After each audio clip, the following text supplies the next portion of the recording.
আমরা সবাই এটা জানি যে পশ্চিমা মিডিয়া ইসলাম আর মুসলিমদের সম্পর্কে অনেক ভুল খবর ছড়াচ্ছে। এটার চাইতেও খারাপ ব্যাপার হলো এমনকি কিছু মুসলিম দেশেও আমরা দেখি, এমনকি এই মধ্যপ্রাচ্যেও আমরা এমনটা দেখি, এখানকার মিডিয়াতেও একই কথা বলা হচ্ছে, এখানেও মুসলিমদের টেররিস্ট বলা হচ্ছে।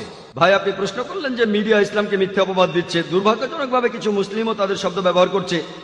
এই ব্যাপারটা জানতে চাইলে সেই সব মুসলিমদের প্রশ্ন করুন, আমাকে না। সেই লোকগুলোকে জিজ্ঞেস করুন। আর কিছু মুসলিম এই ব্যাপারগুলো সম্পর্কে ভালো করে জানে না বলে এই অভিযোগগুলো মেনে নেয়। যেমন ধরুন, এক মুসলিম একবার আমাকে বলেছিল তালেবানরা খারাপ। আসলে কিন্তু তিনি তালেবানদের শত্রু ছিলেন না। তাই মাঝে মধ্যে এখন মিডিয়া আমাদের অনুষ্ঠানের মাঝে এতটাই আচ্ছন্ন করে রাখে, আমরা যা শুনি, আমরা যা দেখি, তার সবকিছুই বিশ্বাস করি। তাই একজন মুসলিম হিসেবে আমরা যেটা করব, আমরা সেই সব মুসলিমদের ভুল ধারণাগুলো ভেঙে দেওয়ার চেষ্টা করব, পাশাপাশি মিডিয়ার মিথ্যাচারের প্রতিবাদ জানাবো। আর ইনশাল্লাহ আমরা যুক্তি দিয়ে কথা বলবো। এমন বলবো না যে আমরা ঠিক বলছি, আমরা যুক্তি দিয়ে বোঝাবো যে ইসলাম হলো সত্যের ধর্ম, ইসলাম হলো শান্তির ধর্ম, আর শুধুমাত্র ইসলামের মাধ্যমে এই পৃথিবীতে শান্তি প্রতিষ্ঠা সম্ভব। ইসলাম ছাড়া আর কোনো পথ নেই।